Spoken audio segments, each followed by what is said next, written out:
자, 수험생 여러분, 21번 문제부터 이어지겠습니다. 21번 문제는 투자부동산과 관련된 공정가치 모형인데요. 이 문제는 우리가 워낙 많이 봤던 문제인데 여전히 올해도 이런 문제가 나왔습니다. 그래서 다시 한번 정리해 보는데, 임대 목적으로 취득한 건물이고요. 지금 200만 원짜리고 내용연수 10년 잔존가치 0이고 정액법 삼각합니다. 공정가치 모형이라고 했죠. 공정가치 모형을 선택하게 되면 감가상각비를 우리가 계산하지 않죠. 그래서 곧장 취득원가와 공정가치를 비교해서 투자부동산 평가이익과 평가손실을 계산합니다.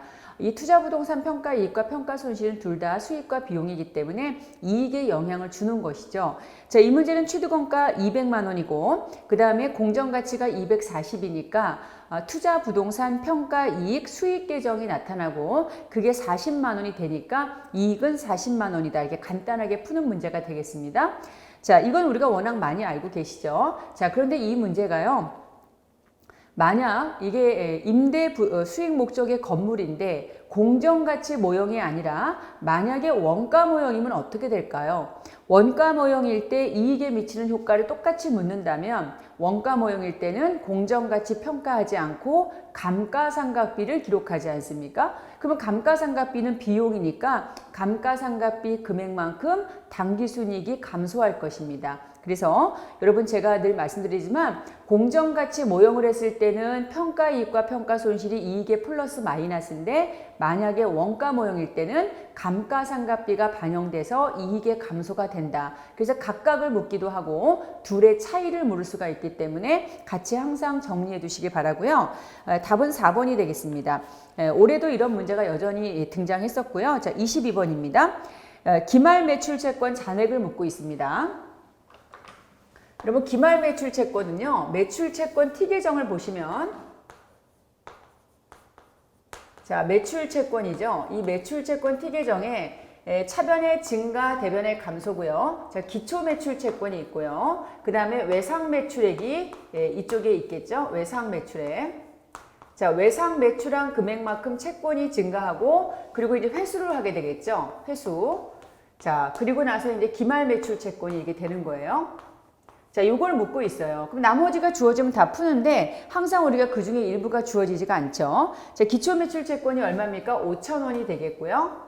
자, 채권 회수한 금액이 2만 원이고 자, 그럼 우리가 이 기말 매출 채권을 구하기 위해서는 외상 매출액을 구해야 되죠. 자, 그런데 거기 보니까 두 번째 줄 기초 재고 얼마? 8,000원, 기말 재고 11,000원, 매입액 16,000, 이 3인방이 나왔습니다. 기초, 매입, 기말이 나오면 우리는 기초 더하기 매입 마이너스 기말을 해서 매출 원가가 계산이 되죠. 자, 매출 원가가 얼마입니까?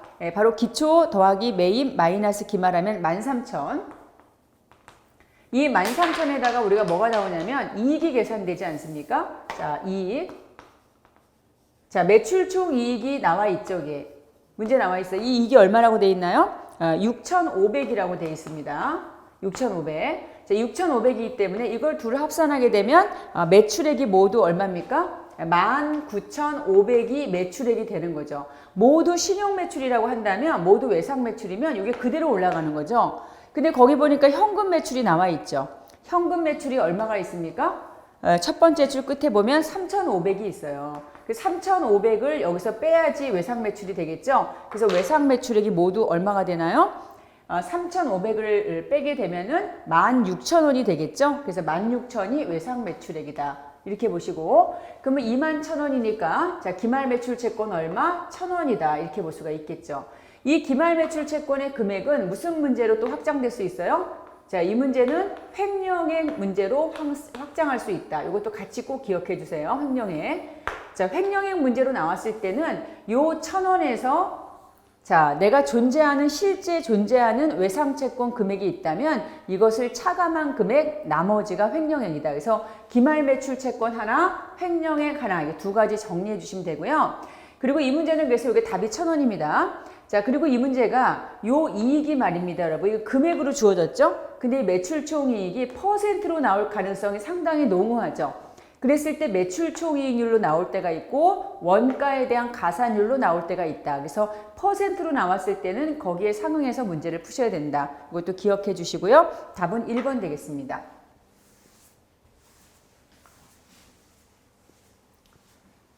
자, 그 다음에 23번 문제도요. 이것도 이제 올해 스타일 문제인데요.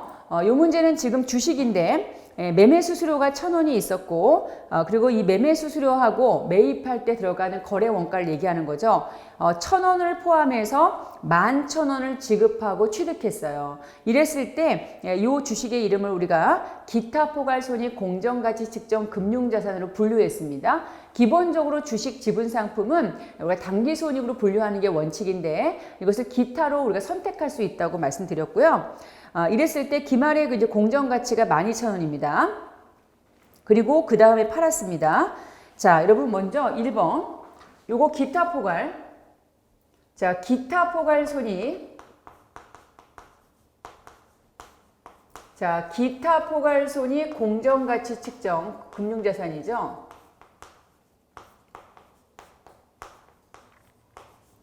자, 이 주식인 경우 이건 이제 중요하죠. 이게 워낙 이제 많이 이슈가 됐었고 우리 시험에도 작년에 중간에 이제 사입돼서 나왔었고요. 올해도 이 문제는 여기저기 나왔습니다. 그래서 지분 상품인데요.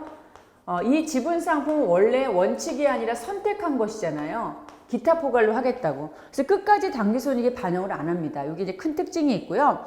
먼저 1번 보시죠. 자, 취득원가예요.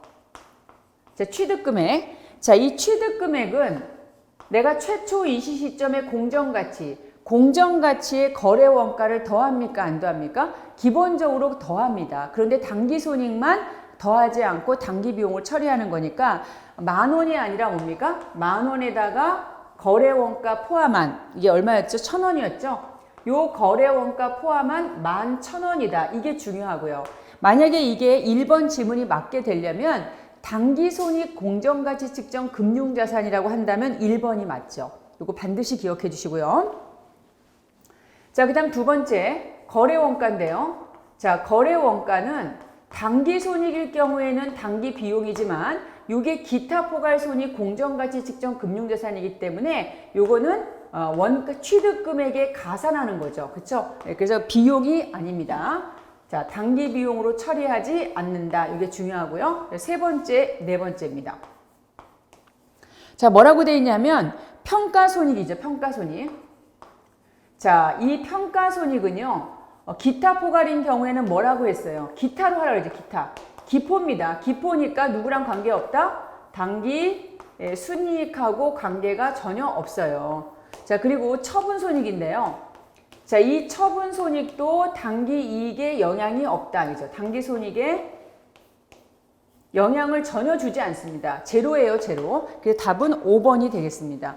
여러분, 이 문제는 제가 눈에 강조했고 그리고 작년에도 우리 기출문제에 이런 지문들이 개입돼서 나왔는데 올 상반기에도 이 지분상품 기타 포괄 금융자산의 처분손익이 이익에 전혀 영향을 주지 않고 처분손익은 제로라는 점, 이 점이 문제가 좀 자주 나왔기 때문에 다시 한번 확인을 합니다. 답은 5번이 되겠고요. 자, 여러분 24번 문제가 되겠습니다. 24번은 충당부채와 우발부채 회계 처리에서 옳지 않은 것을 묻고 있어요. 이 충당부채는 첫 번째 1번 최초 인식과 관련된 지출에만 사용한다고 했는데 만약에 제품보증 충당부채다. 그럼 제품보증 시에만 쓰는 것이고 만약에 경품을 지급했을 때 제품보증 충당부채를 쓸 수 없다는 얘기예요. 이 지문도 의미가 있고요. 자, 두 번째 충당부채는 지출의 시기나 금액이 확실한 게 아닙니다. 추정치가 개입하는 불확실한 부채입니다. 맞고요. 자, 세 번째 충당부채로 인식하기 위해서는 과거 사건으로 인한 의무가 미래 행위와 관련적이어야 됩니까? 독립적이어야 됩니까? 독립적이어야 된다. 아주 중요한 질문이고요. 옆에다 메모하시는데 관련적 X라고 하시죠. 자, 만약에 관련적이다 라고 한다면 미래 행위와 관련적 그러면 틀립니다. 자, 그 다음에 여러분 세 번째, 네 번째인데요. 이거 중요한데 이 충당부채 인식 요건이 3개가 있죠. 자, 동그라미 쳐볼까요? 현재 의무 동그라미 1번 법적 의무와 의제 의무. 그 다음에 경제적 효익의 유출 가능성이 자원의 유출 가능성이 높고 자 자원의 유출 가능성 높고 동그라미 2번. 그리고 신뢰성 있게 자 금액을 신뢰성 있게 추정할 수 있을 때 자 밑줄 동그라미 3번입니다. 요 세 가지가 모두 충족했을 때 충당부채로 기록해요.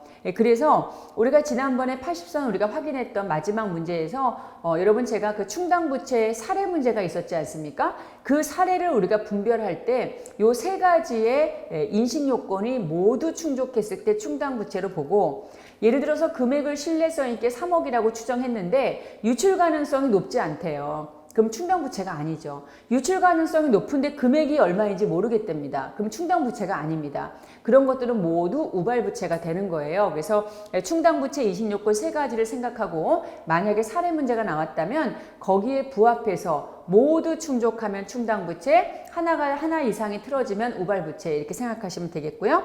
자, 그 다음에 다섯 번째입니다.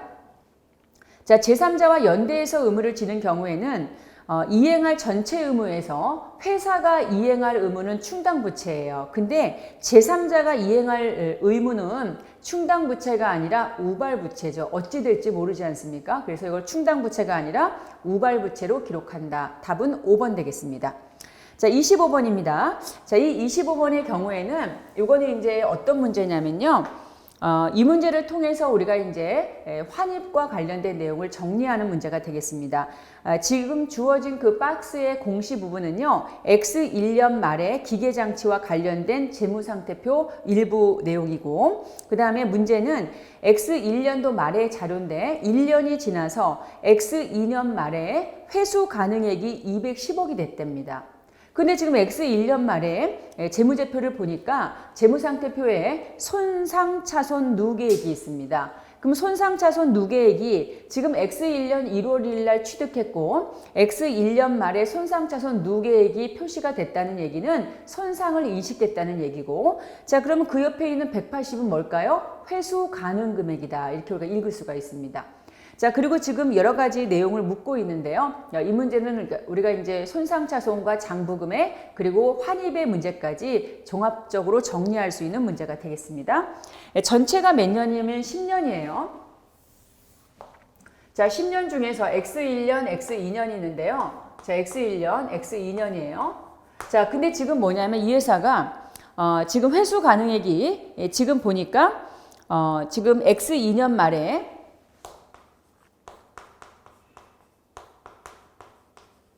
자, 요게 210억이에요. 제가 단위 210억입니다. 요거죠. 자, 그리고 지금 보니까요. X1년의 공시를 보니까 취득원가, 기계장치가 있고, 기계장치가 얼마냐면 250억이고요. 제가 이제 250억. 자, 그리고 감가상각 누적액이 있고요. 이게 얼마냐면 25억. 자, 그 다음 손상차손 누계액이 있고요. 이 손상차손 누계액이 45억. 자, 손상차손 누계액이 있다는 거, 손상을 인식했다는 거고, 그리고 여기 180억이에요. 자, 생각해 봅시다, 여러분. 지금 내가 이때 샀잖아요, 이때 사가지고 1년이 지났을 때 요게 있다는 것은 요때 손상을 인식했다는 거죠. 그럼 손상을 인식한 다음에 장부금액, 우리는 이 장부금액을 항상 뭐라 그랬죠? 회수 가능 금액으로 감액하는 절차가 손상이니까 요 금액만큼 이제 회수 가능액이었다 이렇게 볼 수가 있습니다. 그러면 이게 손상을 인식한 다음 연도는 요 회수 가능액 180억을 가지고 그 다음에는 삼각하는 거예요. 제가 늘 강조드렸죠. 그래서 우리가 이제 이런 문제는 손상을 인식했고 장부금액이 이거다. 그럼 이거 가지고 출발하는 겁니다. 그래서 감가상각비, X2년 감가상각비는 이게 손상을 인식한 다음에 장부금액은 회수 가능 금액이니까, 자, 요 장부금액 얼마? 180이죠. 이게 장부금액인데. 자, 요 장부금액이 회수 가능액이거든요. 자, 요 180억을 가지고 감가상각이 시작되는 겁니다. 요거를 알면 우리 요것만 딱 동그라미씩 시작하면 되죠. 자, 그럼 감가상각 시작해 보겠습니다. 자, 180억이고요. 자, 그 다음에 잔존가치가 없죠. 내용연수가 10년 중에서 1년이 경과됐으니까 몇 분의 몇일까요? 자, 요거는 9분의 1이 되겠죠. 그렇죠? 9분의 1. 2, 9, 18이니까 이게 모두 얼마가 되겠습니까? 요게 20억이 되겠다. 이렇게 보시죠. 20억. 자, 그러면 우리가 이제 요게 감가상각비가 20억이 되면, 자, 요 12월 30일 날, 자, 환입 직전에 장부금액은 얼마가 될까요?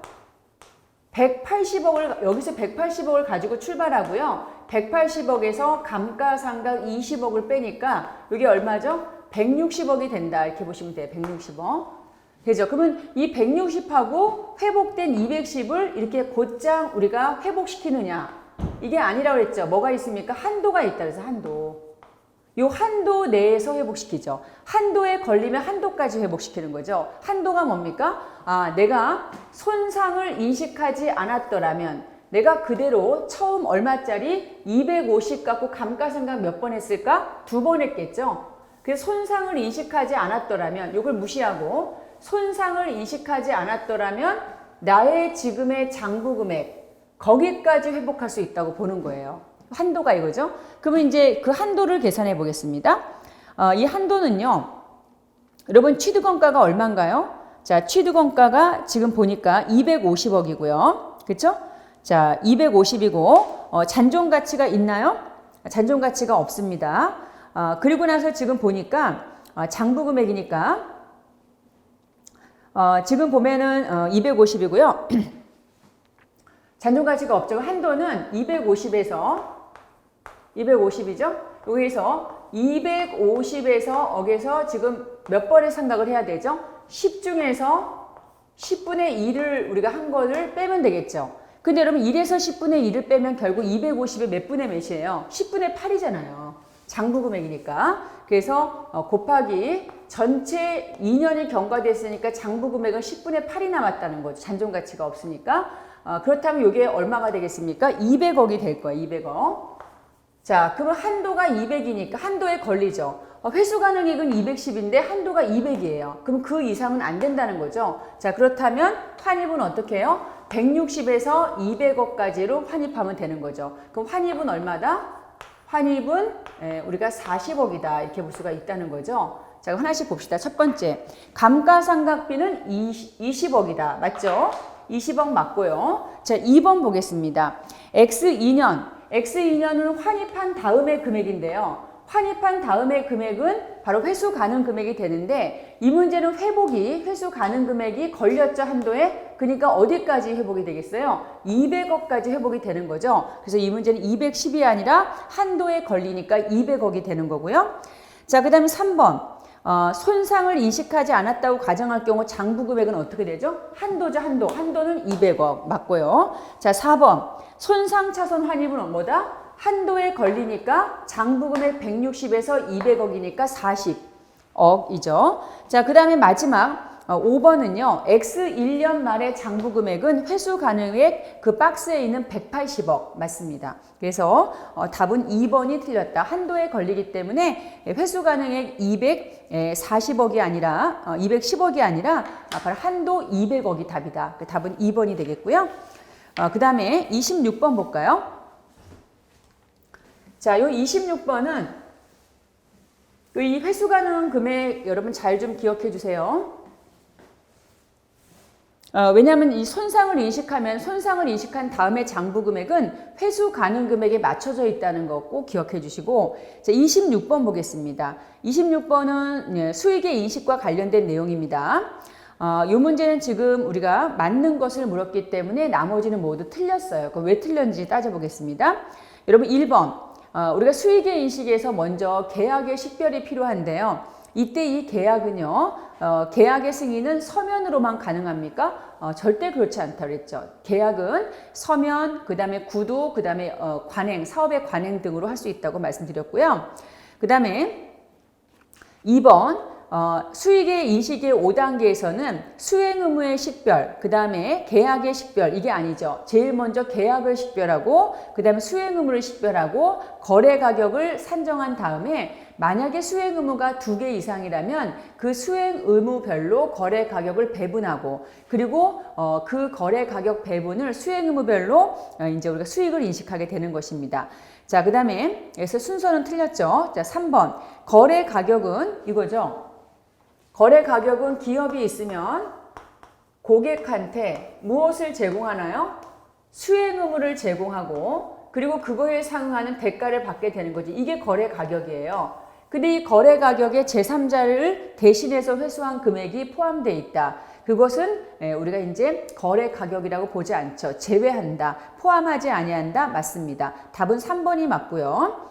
그 다음에 4번 보시죠. 우리가 계약을 식별했을 때 계약으로 이제 볼 수 있는 조건들이 있는데 첫 번째는 당사자들이 계약을 승인하고 그 다음에 의무의 확약이 있어야 되겠고 두 번째는 권리의 식별이 있어야 되겠고 근데 이 지문은요 요 2개만 제시되고 요것만 있어도 된다고 그랬죠. 근데 5가지가 필요하잖아요. 그 5가지 나머지 3개가 뭐죠? 지급 조건도 식별해야 되겠고 상업적 실질이 존재해야 되겠고 대가의 회수 가능성이 높아야 되죠. 그래서 이 5가지 조건 꼭 기억하시고 키워드 중심으로 기억해 주셔야 돼요. 오지선다에 나오기 좋은 지문들이죠. 그래서 나머지도 더 있기 때문에 권리의 식별으로만 있으면 된다. 그럼 틀리는 거죠. 나머지 3가지가 더 추가돼야 됩니다. 자, 5번째. 고객이 약속한 재화나 용액의 이전이 기간에 걸쳐서 이전된다. 그러면 무슨 기준이죠? 진행 기준에 의해서 인식하는 거죠. 한 시점에서 이전하면 인도 기준이 되는 것이고요. 답은 3번이 되겠습니다. 자, 그럼 27번인데요. 여러분 이 27번은요.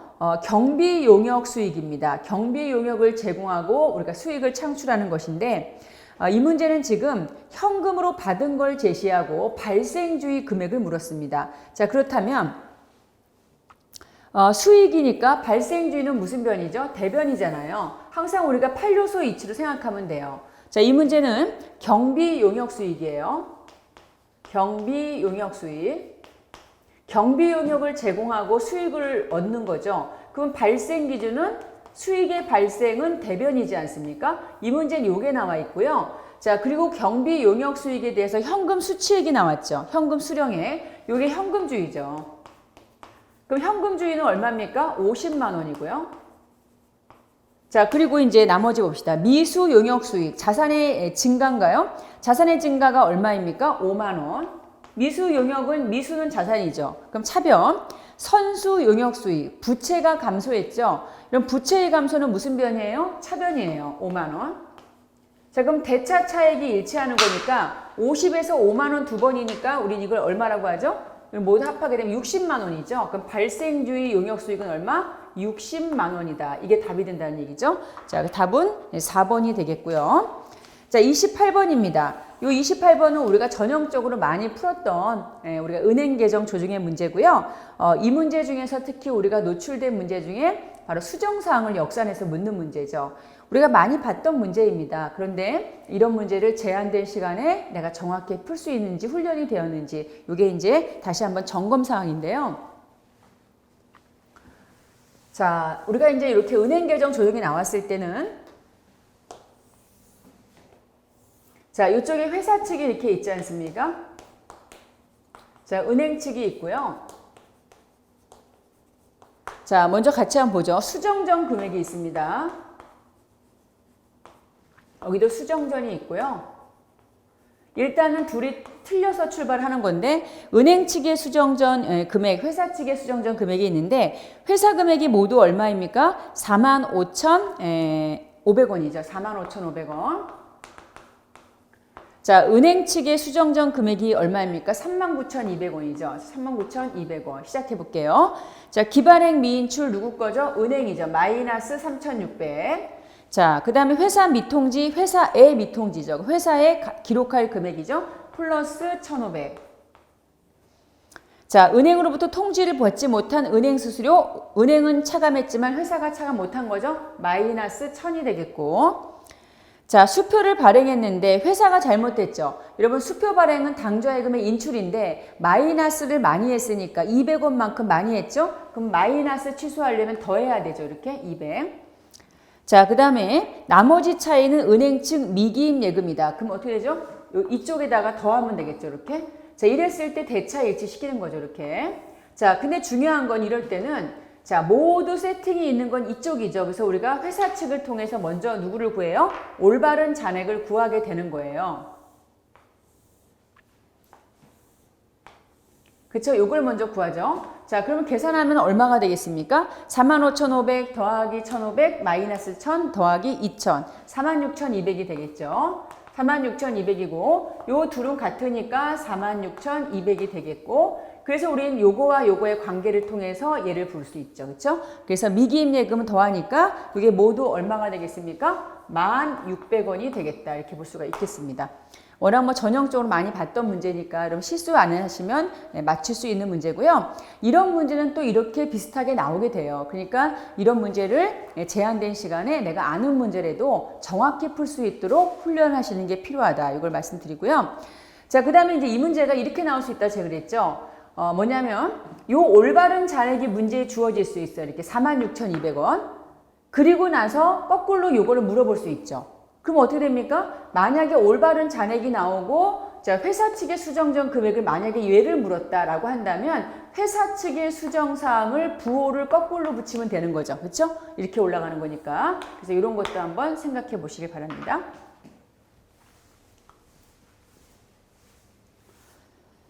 자, 그래서 답은 5번이 되겠고요. 자, 그 다음에 이제 29번 문제 보겠습니다. 여러분 29번은요, 매출원가예요. 사실 우리가 매출원가라는 것은 그 회전율을 본다면, 예를 들어서, 자, 재고자산 회전율입니다. 자, 재고자산 회전율은요,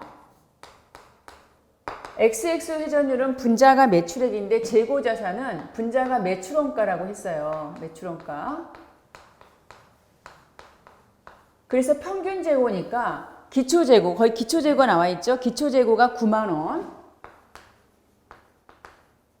그리고 기말재고가 얼마냐면 21만원.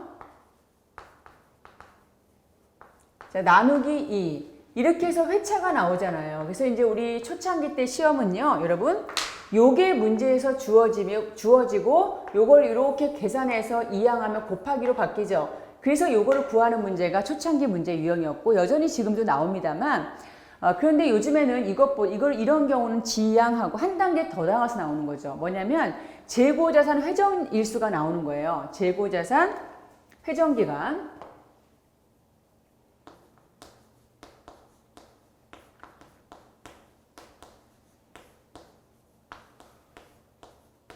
이게 일수인데요. 요 일수는 1년을 거기 보면 360일로 본다 그랬죠. 그럼 360일.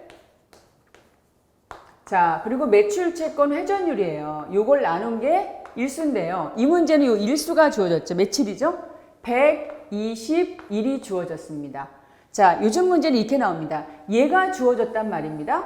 그러면 우리 얘를 알 수 있다는 얘기죠. 왜냐하면 360일은 일정하기 때문에. 자, 그래서 우리는 이렇게 되면은 몇 회가 나오겠습니까? 자, 일수가 주어지면 회전율은 몇 회? 3회가 나온다는 거 우리가 암시할 수가 있고요. 요 3회는 요 3회랑 같다는 거예요. 알겠죠? 그렇죠? 요 3회랑 같으니까 2단계를 통해서 매출원가를 구한다. 이렇게 보시면 돼요. 그래서 이제 보통 문제가 3회가 주어지고 곧장 계산하는 게 1차 문제. 그리고 3회가 안 주어지고 일수가 주어지면 3회가 주어졌다고 보는 거죠. 왜요? 360은 정해져 있기 때문에 360에 120을 나누면 3회가 나오잖아요. 그래서 이 문제는 한 단계 더 나가서 푸는 문제였다. 이렇게 보시면 되겠습니다. 요즘에는 이렇게 일수를 주어지고 역산해서 매출액, 매출원가를 물어보는 문제가 훨씬 더 많습니다. 그래서 이 2차 계산으로 정리해줬고요. 이렇게 되면 이게 얼마가 되겠습니까? 이게 15만 원이고 자, 평균 재고가 15만 원. 15만 원 곱하기 3회니까 45만 원이다. 이렇게 보시면 되겠고요. 여기서 끝나지 않고 만약에 매출 총 이익률이나 원가에 대한 이익률이 주어지면 이 매출 원가를 가지고 무엇을 물어볼 수 있을까요? 바로 매출액을 물어볼 수 있겠죠. 그래서 만약에 매출액을 물어봤을 때는 매출 총 이익률이 주어졌으면 원가율로 나누면 되고 원가에 대한 이익률이 주어졌으면 곱하기 1 플러스 이익률을 하시면 되겠습니다. 문제는 확장성이 있다는 거 끝까지 정리해 주시고요. 자, 30번입니다. 이 30번은 무슨 문제냐면 유동비율에 영향을 미치지 않는 것인데요. 우리 시험에는 유동비율이 상당히 인기가 많죠. 자, 유동비율. 자, 유동비율은 단기 채무 지급 능력이니까 분자가 유동자산이고요. 분모가 유동부채예요. 자, 그렇다면 중요한 거는 영향을 미치려면은 요거 아니면 여기에 영향을 줘야 되거든요. 자, 1번 보겠습니다.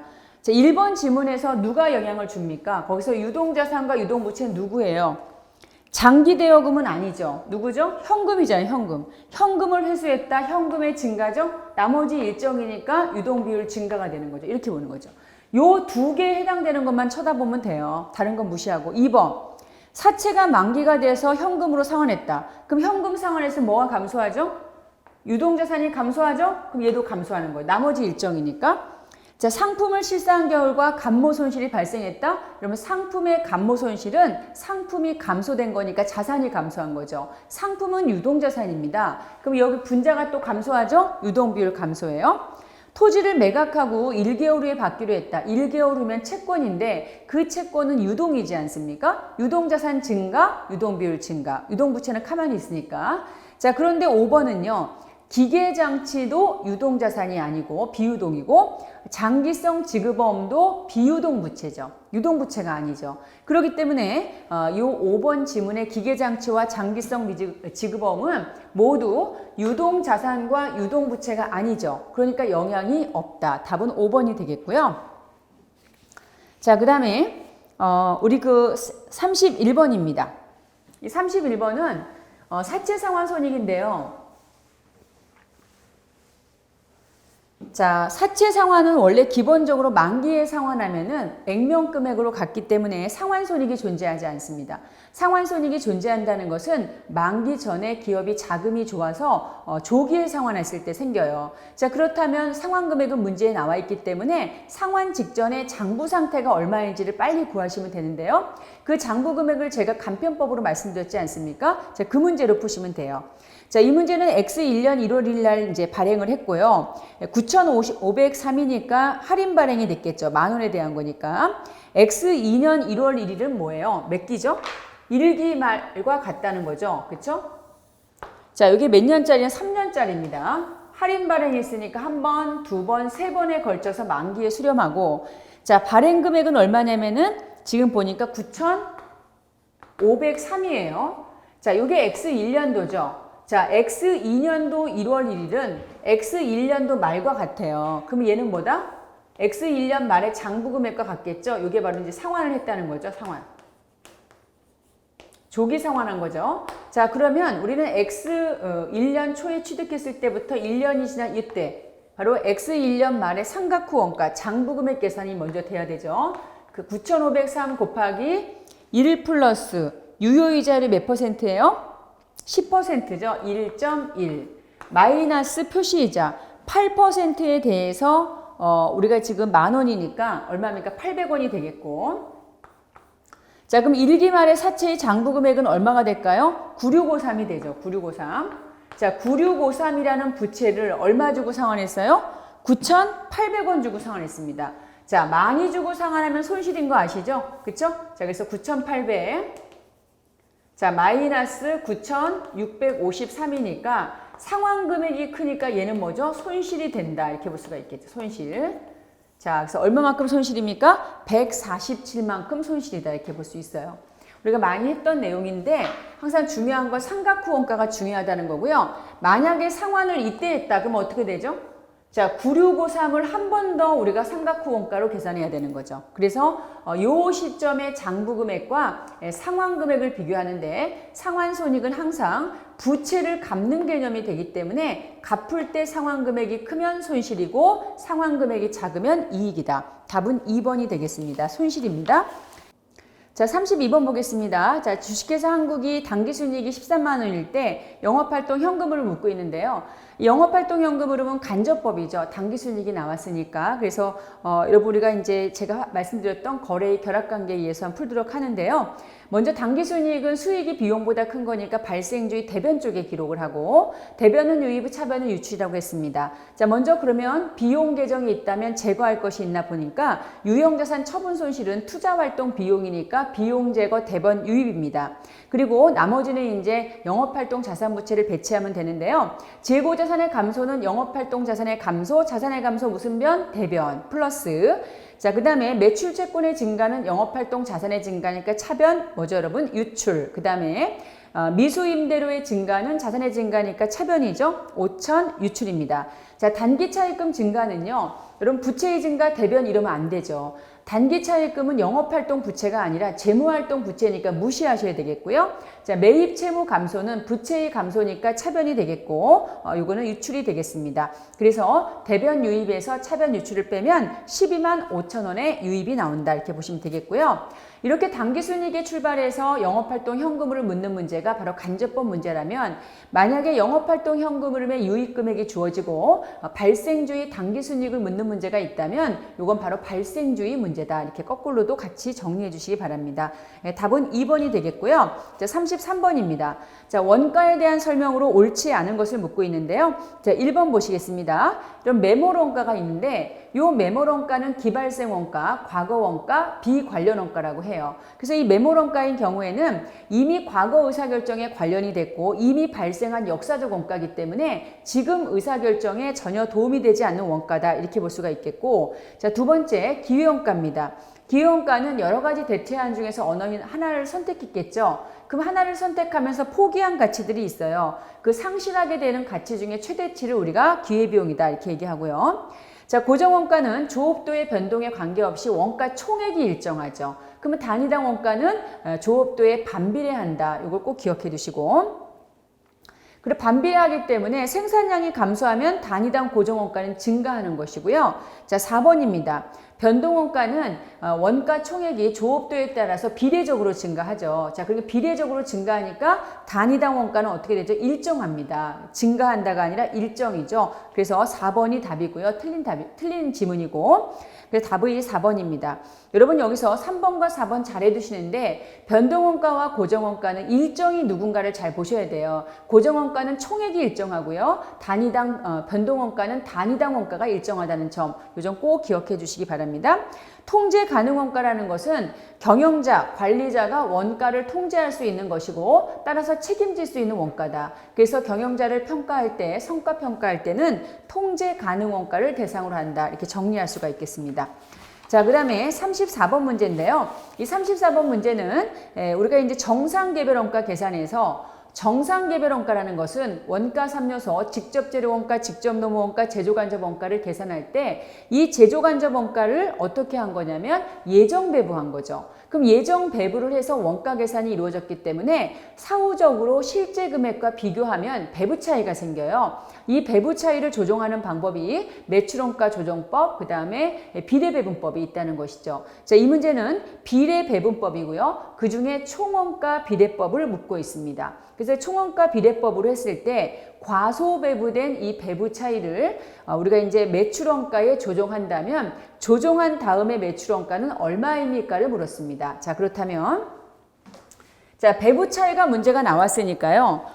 이 비례배부법은요. 세 가지 계정에 배분하죠. 자, 기말의 제공품, 자, 기말의 제품, 그리고 매출원가. 자, 이 세 가지에 대해서 배분을 하고요. 이때 이제 이것들의 총원가가 문제 나왔습니다. 자, 기말 금액이죠. 제공품은 얼마입니까? 2만 원. 자, 제품은 얼마죠? 3만 원. 자, 매출원가는 얼마냐면 15만 원이에요. 자, 이 총원가의 합계는 모두 20만 원 아니겠습니까? 자, 근데 우리 중요한 건 이 문제가 지금 물어보는 게 매출원가의 배부 후 금액을 물었으니까 전체 20만 원이 100%라고 봤을 때, 여기 100%일 때, 자, 매출원가는 몇 %죠? 15만 원 나누기 20만 원이니까 이게 75%가 돼요. 자, 그러면 지금 배부 차이가 지금 보니까요, 모두 만 원이라는 배부 차이가 있고, 요 배부 차이가 과소입니까? 과대입니까? 과소죠, 과소. 자, 과소는 요거 배부한 금액만큼 어떻게 하면 돼? 더해주면 되는 거죠. 이렇게. 요 비율로 이렇게 배분하는 거죠. 근데 지금 묻고 있는 질문지는 매출원가니까 만 원에 75%니까 얼마죠? 7,500만큼 배부하고, 과소니까 어떻게 해야 돼요? 요거를 더해야 되겠다. 이렇게 보시면 되고요. 자, 더한 후에 금액을 뭐죠? 15만 7,500원이 배부 금액이다. 만약에 과대 배부였다면 어떻게 됐을까요? 차감했을 것이다. 이렇게 보시면 되겠고요. 이때 여러분 중요한 거는 만약에 이 문제가 매출원가 조정법이었다면 10,000원을 모두 어디다가 더했을까요? 여기다 더 더했겠죠. 그럼 16만 원이었겠죠. 그래서 매출원가 조정법일 때와 그 다음에 비례배분법일 때의 차이를 물을 수도 있습니다. 그래서 전액 조정법일 때는 여기다 다 더하는 거였지만 우리 이제 비례배분법이니까 바로 여기다가 75%만 배부한 것이다. 이렇게 보시면 되고요. 그 다음에 여기서 이 비례배분법도 이 문제는 지금 뭐라고 되어 있냐면 총원가 비례법이라고 했어요. 이 총원가가 무슨 얘기냐면 여러분 여기 2만 원에는 모두 원가 3요소가 있어요. 직접재료, 직접노무, 제조간접원가가 있죠. 여기도 직접재료, 직접노무, 제조간접원가, 여기도 직접재료, 직접노무, 제조간접원가가 있습니다. 자, 총원가 비례법은 요 전체 금액인 2만 원, 3만 원, 15만 원을 비례하는 게 총원가 비례법이고요. 요소 비례법이라는 게 있어요. 그건 뭐냐면 요 2만 원 속에 제조간접원가 배부액이 있단 말이죠. 요 3만 원 속에 제조간접원가 배부액이 있고요. 여기도 제조간접원가 배부액이 있습니다. 요 제조간접원가 배부액을 기준으로 안분하는 게 요소 비례배분법이라고 합니다. 그래서 비례배분법은 총액으로 비례하는 게 있고 그 원가 속에 있는 제조간접원가를 비례해서 배부하는 방법이 있습니다. 그래서 여러분 이 문제는 총원가 비례법이니까 답은 4번이다 이렇게 보시면 되겠고요. 자, 35번 보겠습니다. 자, 35번은 거기 보시면은 이중배분율법인데요. 여러분 이중배분율법도 보조부분 배부의 내용인데 요거는 여러분 좀 기억해 달라고 제가 말씀드렸었는데 보조부분을 제조에 배부했을 때 배부 기준을 행태별로 분류하는 거예요. 그래서 보조부분의 원가 중에서 고정원가와 변동원가의 배부 기준을 달리하는 거죠. 변동원가는 조업도에 비례하니까 실제 조업도, 실제 사용량을 기준으로 배부하고 그 다음에 고정원가는 조업도에 비례하지 않는 거니까 최대 사용량 또는 최대 조업도를 가지고 배분합니다. 이 문제는 이것에 대한 응용 문제인데요. 지금 Y라는 제조 부분에 수선 부문의 고정원가가 얼마가 있습니까? 배부된 금액이 10,000원이랍니다. 자, 그러면 고정원가가 얼마인지 모른다. 전체 고정원가가 얼마인지 모르는데요. 이제 예를 들어서 수선 부분에서 지금 수선 부분이 보조 부분인데 수선 부분 중에서 고정원가는 최대 생산량을 기준으로 배분하지 않습니까? 요게 얼마인지 모르는데요. 자, 요거를 배부하는 기준은 뭐죠? 최대 조업도, 최대 사용량인데요. 그러면 제조 부분 X와 Y의 최대 조업도는 얼마입니까? 150시간에다가 그 다음에 Y는 몇 시간? 100시간이었고 이것 중에서 최대 조업도분의 지금 Y의 조업도죠. Y가 얼마? 100이잖아요. 이렇게. 요 비율로 안분한 게 이게 얼마라는 거죠? 자, 요게 바로 10,000원이라는 얘기죠. 10,000원. 10,000원입니다. 10,000원. 자, 그럼 요 X를 구할 수 있다. 이럴 때 어떻게 구하냐면 요거는 나누기고 요거는 우리가 곱하기니까 넘어가면 이게 곱하기 이게 나누기가 되는 거죠. 이렇게 그렇죠? 자, 그래서 X를 구하게 되면 요 X 금액은 25,000원이 된다. 이렇게 보시는 거죠. 중요한 거는 고정제조 간접원가는 무슨 기준으로 우리가 배부한다? 최대 사용량, 최대 조업도다. 만약에 이 문제가 변동원가 배분액이 나왔다면 그때는 최대 조업도 기준이 아니라 실제 조업도, 실제 사용량을 기준으로 배부하는 거죠. 이렇게 이중이라는 것은 더블이니까 행태별로 변동과 고정에 따라서 배부 기준을 두 가지로 두었다. 이렇게 보시면 되겠고요. 고정은 최대, 그 다음에 변동은 실제 이렇게 기억하시면 되겠습니다. 답은 2번이 되겠고요. 자, 그 다음에 36번인데 이 36번은 올해 이런 문제가 기본서에도 우리가 이제 같이 받고 문제 풀이 때 많이 봤던 문제인데 이 문제 스타일이 올해 좀 문제가 나왔습니다. 다시 한번 우리가 집중 관점에서 정리해 보는데요. 비정상 공손 수량을 묻는 거예요. 이거는 제가 뭐 수업 시간에 워낙 많이 했었는데 일단은 물량의 흐름을 우리가 확인해 봅시다. 자, 기초 물량이 있고요. 자, 기초 물량이 몇 개예요? 10,000개고. 자, 10,000개고 완성도가 0.6이니까 자, 진행 정도가 60% 정도 돼서 넘어온 거고. 자, 착수가 있습니다. 착수. 자, 내가 몇 개가 착수됐냐면 80,000개가 착수가 됐고요. 자, 이게 투입이에요. 그럼 모두 투입이 90,000개고요. 이 90,000개가 완성이 있고 그 다음에 기말이 있어요. 이렇게 기말. 기말이 있는데 완성은 몇 개죠? 60,000개고 자, 그 다음 기말은 몇 개죠? 20,000개입니다. 자, 기말의 완성도는 몇 퍼센트? 80%예요. 0.8. 이게 이제 끝이죠. 자, 그런데 이 같아야 되는데 이 같습니까? 다릅니까? 여러분 이게? 지금 보니까 차변의 투입은 모두 몇 단위예요? 지금 9만 단위잖아요. 근데 대차가 얘네는 틀리잖아 이게. 그래서 우리가 물량의 흐름을 일치를 확인하는 이유가 공손을 분리하기 위해서예요. 지금 틀리죠? 몇 개가 틀린가요? 여기 보니까 10,000개가 차이가 생기죠. 이게 바로 뭐다? 불합격품 공손 수량이 되는 겁니다. 자, 여기 몇 개일까요? 10,000개가 돼요. 그럼 이 10,000개는 두 가지로 나눈다는 거예요. 어쩔 수 없이 생기는 정상 공손이 있고요. 그 다음에 비정상이 있다는 거예요. 자, 이 문제는 정상의 기준을 우리가 제시하고 얘를 먼저 구한 다음에 10,000개에서 1번을 빼면 2번이 된다 이거죠. 이건 올해 문제들이 나왔습니다. 시험에. 그래서 정리하시는데 그러면 지금 보니까 10,000개 중에서 정상은 어떻게 돼 있냐면 자, 박스 밑에 보면 생산 공정에서 발생하는 공손품의 검사 시점은 50%고요. 50%의 검사를 받았고 자, 검사를 통과한 합격품의 10%가 정상품이에요. 자, 그러면 자, 이거 선입선출법이니까 자, 10,000개가 먼저 완성되고 나머지가 완성하고 기말이 됐는데요. 자, 그렇다면 이 완성 중에는 누가 먼저 구성되어 있을까? 요 10,000개가 먼저 구성되어 있는데 요 10,000개는 지난달에 이미 60% 진척도가 간 거죠. 그러면 검사를 받았을까 안 받았을까? 안 받았죠. 50%를 지난 다음에 온 거니까. 그래서 이거 보시면은요. 자, 0%고요. 자, 이게 50%고 이게 60%고 그 다음에 이게 80%예요.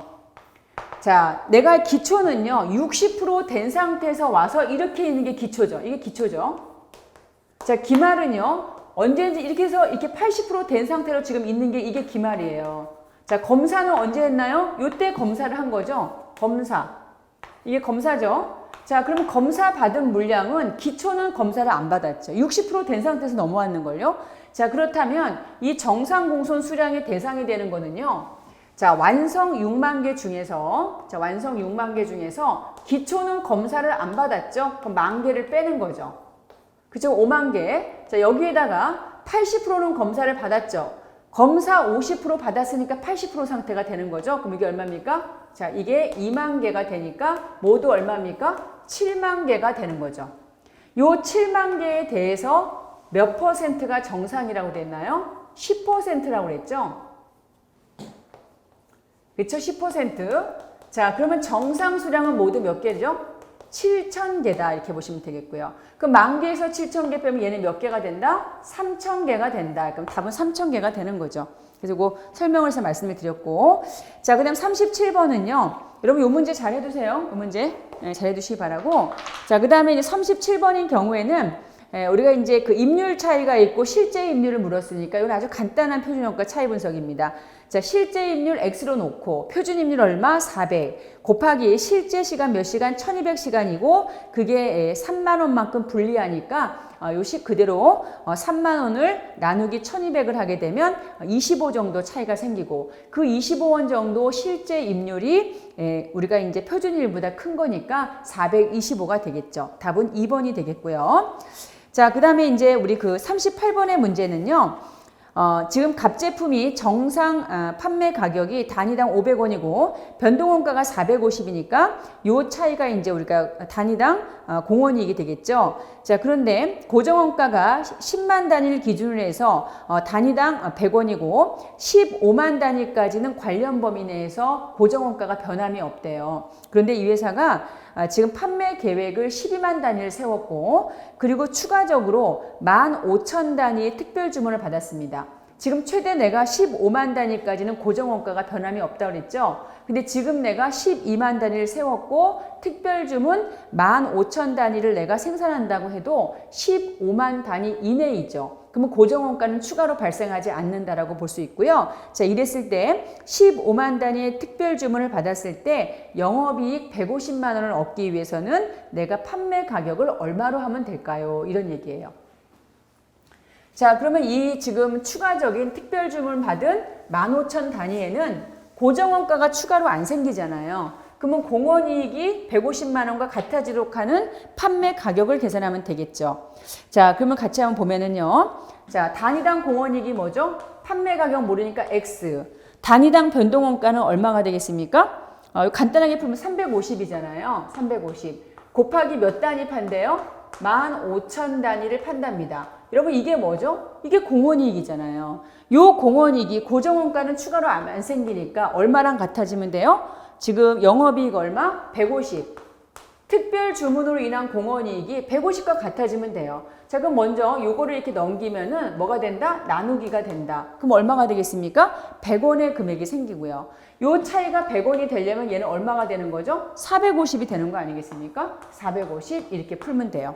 이렇게 할 수 있는 거는 이 회사가 지금 추가적인 주문을 받더라도 고정원가가 일정한 15만 단위 이내가 되기 때문에 우리가 추가 주문으로 인한 공원이익과 이익이 같아지는 점에서 우리가 판매 가격을 선정하면 되겠다 이렇게 보시면 되겠고요. 자, 그 다음에 39번입니다. 이 39번은 요거는 이제 우리가 BEP점의 판매량하고 세후 목표이익이 존재하는 경우 매출액을 묻는 건데 주어진 자료에서 먼저 우리가 공원이익률을 구해야 되겠죠. 자, 매출액을 100% 30만 원 보고 공원이익이 12만 원이니까 12만 원 나누기 30만 원은 3, 40이 40%가 되겠습니다. 자, 그렇다면 손익분기점, 여러분 손익분기점 수량 가장 기초적인 내용이죠. 자, 고정원가가 친절하게 나와 있죠. 얼마입니까? 10만 원. 자, 단위당 공원이익은요. 지금 보니까 단위당 판매 가격이 250이에요. 자, 단위당 판매 가격이 250인데 여기에 몇 퍼센트가 공원이익이죠? 40%가 공원이익입니다. 이렇게 나누면 이거 곱하면 이게 되죠. 자, 판매 가격에 공원이익률을 곱하면 이게 단위당 공원이익이 되는 거죠. 그럼 여기 얼마입니까? 248, 54, 20이니까 바로 100원이 되겠고, 자, 그럼 여기 몇 단위 팔면 돼요? 1000단위를 팔면 이익이 제로가 된다 이렇게 보시면 되겠고요. 자, 그 다음 두 번째, 자, 목표이익이 존재하는 자, 매출액이죠. 매출액. 자, 매출액인 경우에는 뭐가 필요하다고 그랬나요? 퍼센트가 필요하다 이렇게 말씀드렸고, 자, 퍼센트가 필요하다 그랬습니다. 자, 그러면 고정원가가 얼마죠? 10만 원. 10만 원에 우리가 이제 목표이익이 있겠죠. 근데 이 목표이익이 세후가 나왔죠. 얼마? 3만 5천 원. 자, 3만 5천 원을 1 마이너스 세율. 세율이 몇 퍼센트인가요? 0.3. 0.7로 나누면 이게 바로 세전이 되죠. 이 세전이 5만 원이가 되겠죠. 이게 세전. 요 세전 이익으로 환산해서 더해야 된다. 이렇게 보시면 되고요. 이게 5만 원. 5만 원에 10만 원이니까 15만 원이 되겠죠. 자, 이걸 어떻게 합니까? 공원이익률 0.4로 나누면 되겠죠. 그럼 이게 금액이 얼마냐면 37만 5천 원이다. 아주 기초적인 내용이죠. 그렇지만 다시 한번 우리가 이 기본을 정리할 필요는 있습니다. 답은 4번이 되겠고요. 그래서 우리가 이제 수량을 물어볼 때는 단위당 공원이익이 필요하고 그 다음에 금액을 물어볼 때는 퍼센트가 필요하다. 이렇게 정리하시면 되겠고, 자, 40번입니다. 제가 동영이나 이럴 때 가끔 우리가 같이 봤었지만 제품 라인의 폐지와 관련된 의사결정 문제 이것도 다시 한번 꼭 기억해 주셨으면 좋겠고요. 자, A사의 제품 라인이 공원이익이 15만 원이고 고정원가가 16만 5천 원인데 B라인을 폐쇄하려고 합니다. B라인을 폐쇄했을 때는 공원이익이 감소하겠죠. 그 대신에 고정원가 중에서 3만 5천 원이 계속 발생한다. 그러면 발생하지 않는 게 누구죠?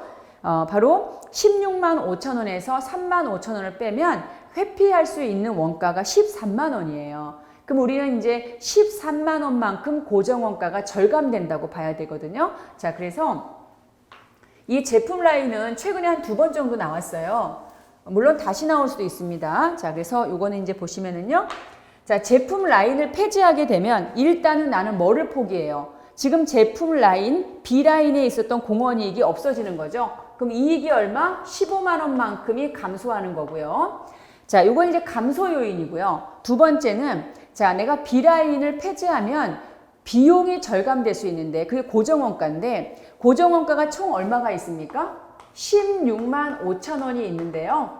이 중에서 계속 발생한다는 것은 회피할 수 없는 거거든요. 그럼 우리가 절감된다는 건 뭐죠? 회피할 수 있는 거예요. 그러면 계속 발생하는 게 얼마? 3만 5천 원. 요건 회피할 수 없는 거죠? 그럼 회피할 수 있는 게 모두 이 차이가 되는 거죠. 이게 회피 가능 고정원가인데 이게 13만 원이 되는 거예요. 요거는 뭐죠? 절약되는 비용이잖아요. 아, 내가 얘를 없애면 이만큼 비용이 절감돼. 그래서 얘는 플러스가 되는 거예요. 그럼 나는 얘를 폐지하면은 공원이익만큼 마이너스고 그 다음에 비용 절감만큼 플러스가 되는 거거든요. 그럼 이익에 미치는 효과는 누가 더 큽니까? 마이너스가 더 크죠? 얼마만큼 더 커요? 영업이익은 2만 원만큼 감소한다. 이게 답이에요.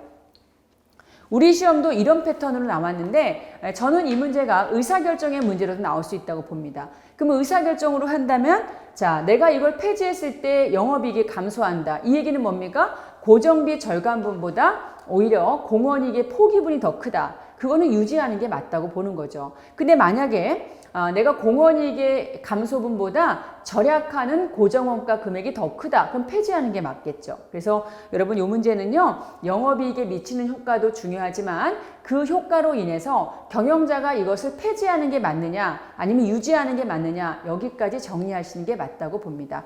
예, 확인을 해주시고요. 이제 마지막 모의고사이기 때문에 최근에 기출문제 유형들이 있어서 좀 평이하게 볼 수 있는 문제 유형이었습니다. 다시 한번 점검해 주시고요. 여러분 남은 시간 뭐 새로운 문제, 어려운 문제 보시는 것보다 가장 기본적인 문제들을 다시 한번 읽어주시면서 우리가 어렵다고 틀리는 것이 아니라 쉬운 문제일수록 실수하는 경우가 많습니다. 그래서 그런 기본형 문제 실수하지 않도록 잘 단속해 주시고요. 마지막 순간까지 자신감 가지시고 최선을 다해 주시기 바랍니다. 여러분 꼭 합격하시길 기원드립니다. 감사합니다.